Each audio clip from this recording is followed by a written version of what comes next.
Ozzy Osbourne just passed away after decades of alcohol abuse. Jamie told us that Ozzy died. He burned the candles at both ends, lad. But this isn't just about Ozzy's passing. It's about what alcohol does to you over time. Ozzy just happened to live long enough to show us the full consequences. Why is this relevant to you? Because alcohol holds you back and destroys your health. By the time you realise, it's often too late. Hi, Night Flight fans. We're talking with the one and only Ozzy Osbourne. Good evening, Ozzy. What?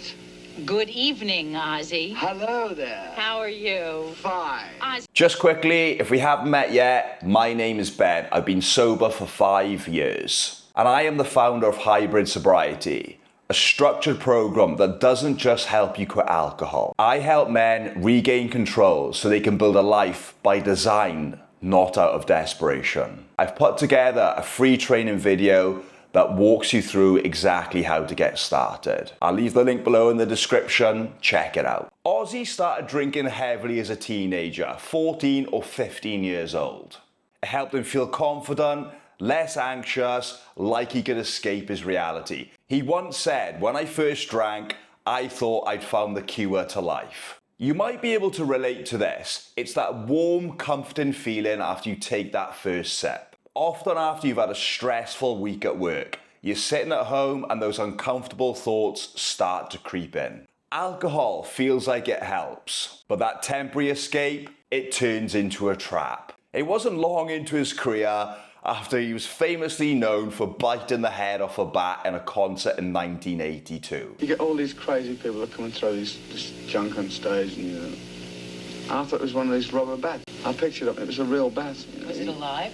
Well, it was till I bit the head of it, you know. Saw Ozzy bite the head off a bat on stage. Then this happened. The height of your addiction, how bad did it get? Bad. I was arrested for attempted murder of Sharon. I had no idea. What happened? Do you remember any of that? I don't remember any of it. I can remember going to a restaurant. You remember it, obviously. We came home from the restaurant. 7 years later in 1989, Ozzy blacked out while heavily intoxicated and tried to strangle his wife, Sharon. I was downstairs, he was up. Suddenly he comes downstairs a couple of hours later. He just said, "We've made a decision." And I'm like, "We've?" "Yes, and you've got to die." And I'm like, "Okay." So what did he do then? He lunged on me and, got me down to the floor and started strangling me. She later pressed charges for attempted murder and Ozzy was arrested. He later mentioned he had no memory of the incident, but Sharon gave him an ultimatum: go to rehab or lose everything. So he did go to rehab, but his idea of rehab is a lot different to ours. The only way my wife could get me to go in was she said, "Look, they'll teach you to do it properly." Right. Because I thought I was doing it wrong because I kept waking up in weird and wild places. Right. So you said, well, maybe there's a way. And things. Right. Well, maybe there's a way that I just can don't know learn. how to drink. Yeah, maybe I should drink like a gentleman. Just have a couple of beers or something like this. And then... He quoted, "I turn up at rehab with bags of cocaine and Quaaludes in the pocket of my Armani suit. I then politely asked where the cocktail bar was." His idea of rehab was somewhere where he could go where they could teach him to drink properly, not stop completely. He then managed to turn his life around. I no longer drink booze, no longer take drugs. I work out every day. But I had no choice because, the doctor was telling me I was killing myself. But even after quitting, the damage had already been done. Ozzy was diagnosed with Parkinson's syndrome, a form of Parkinson's disease. His hands shook, his balance failed, and his speech slowed down. Years of alcohol and drug abuse had broken his nervous system down, piece by piece. And in 2003, things got a lot worse. Ozzy crashed his quad bike on his estate in Buckinghamshire and nearly died. He broke 8 ribs, fractured his collarbone, and shattered his vertebrae in his neck.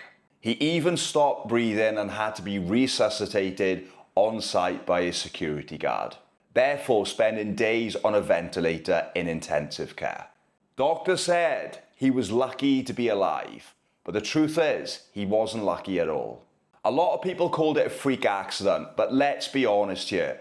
Ozzy's body had been breaking down for years. Decades of alcohol and drug abuse resulted in blackouts, then falls. He was already fragile mentally and physically. And that crash caused a whole new set of problems. Even Joe Rogan commented on this, pointing out that that crash wasn't just bad luck. It was a result of Parkinson's disease creeping in, affecting his balance and coordination while driving. Remember that quad bike crash? He got really fucked up. He crashed one of those off-road bikes and almost died. I think he was in the hospital for quite a while. Oh, a quad bike. So it's like an ATV or whatever. Mm-hmm. They're kind of dangerous. You know, they're heavy and they're fast and people fall off of them. You know, because if you're on one of those things, it's fucking bouncing off. You could easily go down. If your hands aren't working good, you can't hold on to the bars anymore. Yeah. He underwent multiple surgeries on his neck, his back, and his spine. He now had metal rods in his body and lived with chronic pain that never went away. Ozzy later said, "I am like Bionic Man now. Screws in my neck, my back, everywhere." But his mobility got worse. He started using a cane, then eventually ended up in a wheelchair.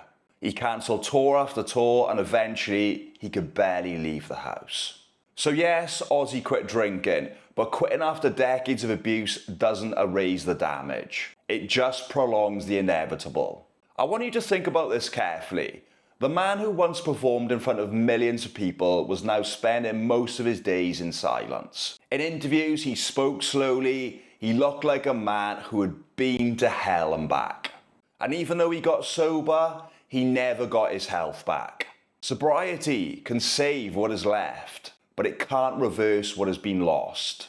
Ozzy lived long enough to hold a mirror up to us, showing us the full force of substance abuse. Look, I understand you're probably thinking that you're not Ozzy Osbourne. You don't have millions on the bank or a tour bus parked outside your house. But if you're still drinking and telling yourself that you can control it this time, you are on the exact same path. Maybe not as fast, maybe not as drastic, but it's heading in the same direction. Alcohol doesn't wreck your life overnight. It chips away at you quietly, slowly killing your potential. Your energy drops. Your relationships fall off. Your confidence and ambitions fade away. Until one day, you catch a glimpse of yourself in the mirror when you get out of the shower. And you ask yourself, how did I end up like this? But it's never too late. If you're serious about changing, I have a free training video for 2025. I'll leave the link below in the description. I want to remind you that Bradley Cooper quit drinking at 29 before he was even successful or an anybody. By the time he was 35, he'd starred in the film The Hangover. Now in his 50s, he is one of the most sought after Hollywood actors, and he owes it all to drinking. Then we have Joe Rogan, someone who quit drinking at 56. A man who had everything but wants to maintain his health. I have 2 videos breaking down both journeys, and you can watch them here.